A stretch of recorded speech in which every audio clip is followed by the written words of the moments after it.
Okay, good morning. Thank you for receiving us. Thank you very much. You're welcome. I just want you, if it's possible, if you can introduce yourself. What's your name? What you do here? Yeah, my name is Caner Nazlı. I am field coordinator of Doktor Worldwide. I am charged in Estambul and İzmir project, refugee health project. We are giving primary healthcare service to all refugees in İzmir and Estambul.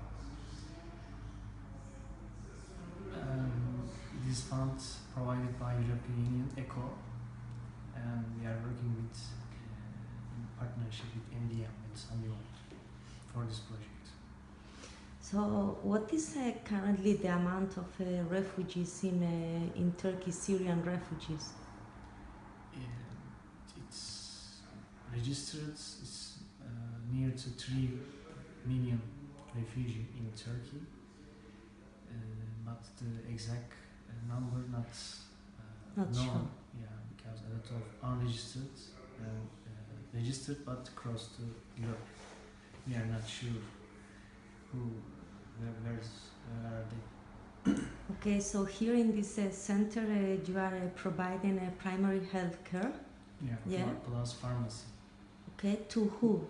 What is the people that you are targeting? Mostly we are targeting the Syrian refugee living here. Here is the Sultan Gazi, one of the most populated neighborhoods in Istanbul. Around 30,000 Syrian registered refugees living here. Maybe 10 or more than 10,000 unregistered living here. Also Afghani, Yemeni, and people from Africa also living here. Why refugee interest this area? Because they can work here.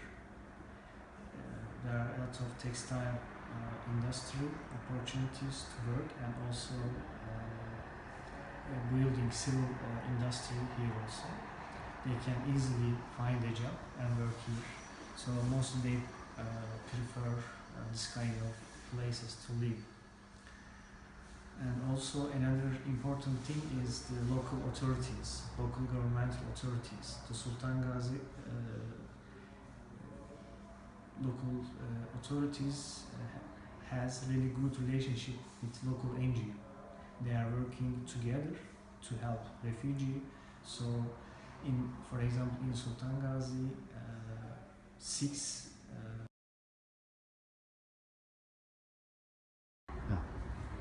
Hola, buenos días. Hoy es día 22 de mayo de 2016. Estamos aquí en Estambul en un proyecto financiado por la Unión Europea y ayudado en colaboración con Doctors Worldwide y Médicos del Mundo Francia. Estamos esperando la visita del comisionario de la Unión Europea. Está viniendo para reconocer el centro y para ver cómo la Unión Europea, cuando concede financiación, se puede hacer una buena colaboración con otras contrapartes europeas y con ONGs locales.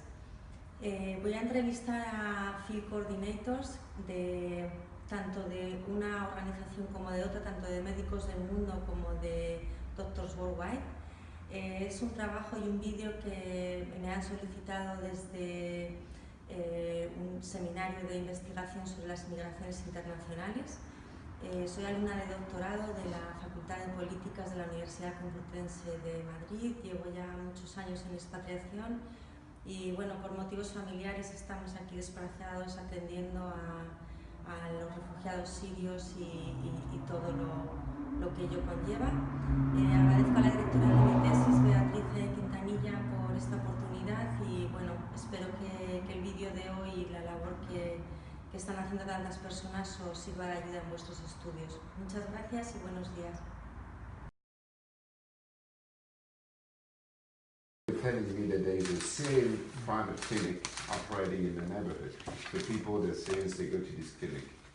And then the diagnoses that they give are not always correct. They think this is a free pharmacy. So they say, oh, you get your drugs from from this clinic. So when they come, then you have real doctors here, Turkish and Syrians, who are looking at the prescriptions and say, no, I'm not giving you anything before you lie down here, and we do the check again. And the people think and understand that they shouldn't go to those charities, or that, this is as clean and as standard as should be. So it helps also correct the private offer, which is it's a huge phenomenon too, and it's a very dangerous one. It's very antibiotics for everything, but I know from You have practice time.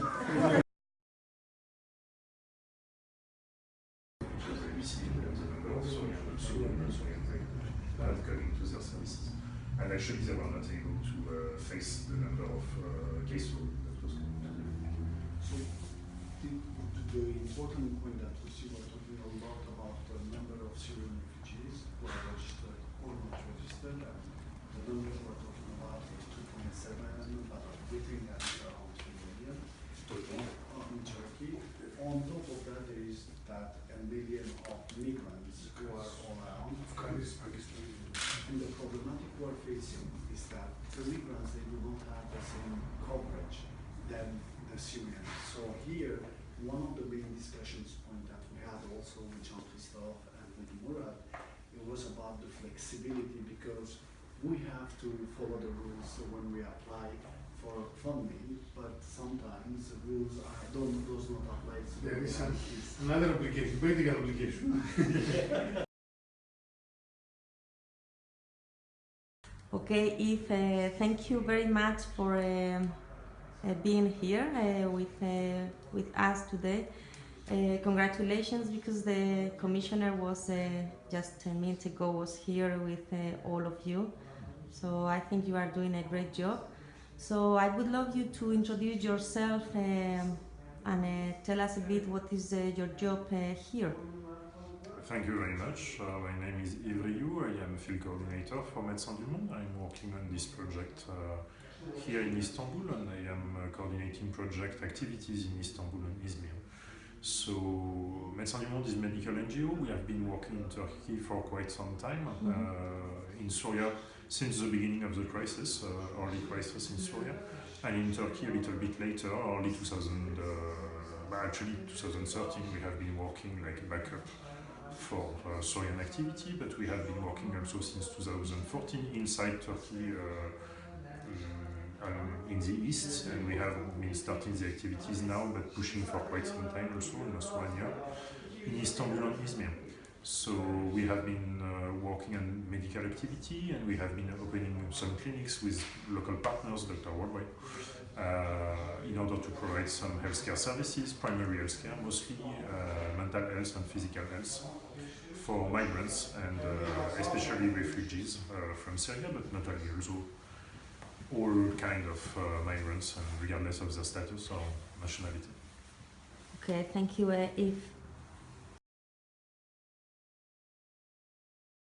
So if in Turkey, how many people are you hiring in the clinics, in the facilities? How many people are in here? Do you hire any Syrian refugees? Are they having any contract? What is the legal picture right now in Turkey regarding the Syrian refugees? So now we are working a lot with partners, but if you include also the partners programs, there are quite a few Syrian people that we are recruiting for our activity. If you take the staff of this clinic in Istanbul, it is 15 people more or less. We have more or less also 10 people in Izmir, and we have, well, here is 15-20 people, in Izmir is like 10-12 people. We have people also working in Batman, we have people working in Diyarbakir, and it is kind of the same kind of operation there. And inside these people, you have Turkish people and you have Syrian people, like more or less half-half, or 2/3 Syrian, 1/3 Turkish, depending on the location. We have a few Iraqi also. Now the regulation, if you want to work in a primary health facility in Turkey, is that you need to have people who have an equivalent degree in Turkey. It is not so easy for Syrian staff to get the working permit to work officially inside one of these facilities. You have one regulation which is a bit more recent, which is actually last November or last year, which authorized people to work inside one of these facilities, but it's true that the regulation is a bit not very specific actually and not very precise on how to do so. Now the position of the Ministry of Health until now is that you need to have at least one responsible doctor who is Turkish full-time to be inside your facility to be able to organize some services with Syrian working inside.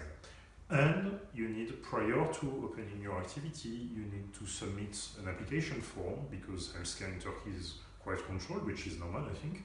But you need to submit an application form and you have a number of things to complete. It can be the size of the facility, it can be this kind of thing, but it can be also something related to your staff.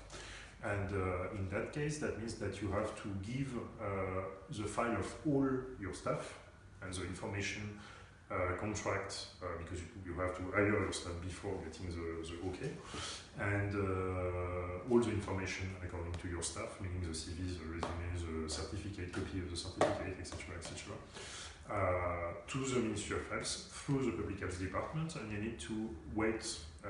If you want to follow the rule, to go completely by the book, you need to wait for the approval from الاوتريتش كيف ممكن نبلشها كثير مهم لانه وبتختلف شويه في هاي المنطقه عن مناطق اخرى، ليش بتختلف؟ لانه الناس بتعرفوا ما فيش منطقه محدده بتروح عليها بتقول والله هون في سوريين عايشين. خلات كثير مضبوط؟ فعشان هيك الخلات كثير موجوده، فاحنا قلنا اذا احنا يعني مهم جدا نوصل للناس، كيف بدنا نوصل للناس؟ الطريقة المهمة إنه نوصل للناس، كيف بدنا نعرف من وين عايشين، وين ساكنين، بدنا نعمل كونتاكت بيرسون. فإحنا طلبنا من الميديكال تيم اليوم. Okay, thank you very much. Like a video too. Yes, it's a video.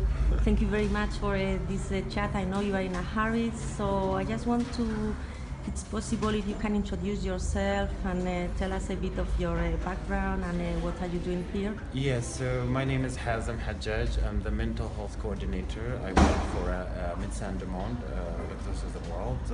I manage or coordinate the mental health psychosocial support activities in Turkey and also Syria. I have a degree in organizational psychology and also I have good experience in clinical psychology. Okay, from where are you coming? Because Hakan was explaining me right now. Oh, so originally from Philistine, Palestine. But I immigrated to the United States a long time ago. So yeah, I still call myself Palestinian, but also I also call California home. So let's say I have more than one home, which is great. So now, as you know, I'm doing my PhD on the study of the integration of the Syrian refugees in Turkey. So, what is the amount of staff you are having right now in Turkey that they are Syrians and they are Turkish, and how are you dealing with their contracts or their employment status? Okay, so basically let's say that 50% of our staff is actually Syrian, because what we do, basically we open primary healthcare clinics and we have a mental health component, and most of our beneficiaries are Syrians or refugees in general, so they speak Arabic.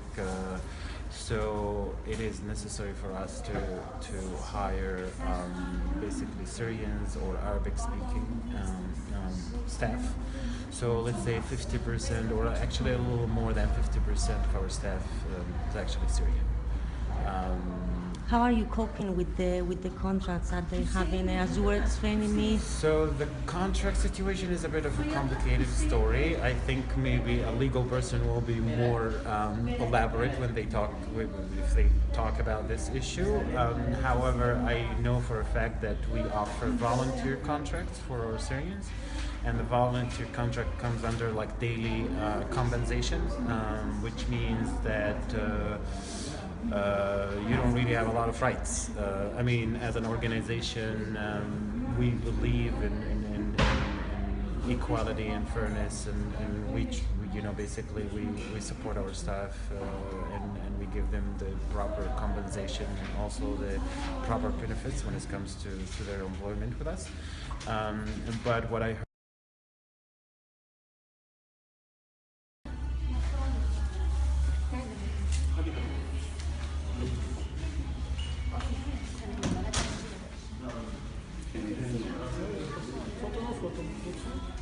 video to you? Video for us? Yeah. Okay. So, hello. Thank you for your time here. Can you please tell us your name and from where are you coming? I'm coming from Syria. My name is Maher. Yeah. I'm working nursing here in this center from July. Yeah. Okay. When did you arrive to Turkey? From 10 months. Uh-huh. How many months are you here? From 10 months. 10 months, okay. So you're 10 months here. Okay. Without video, we can, please? Sorry? We can talk without video. Ah, okay, okay.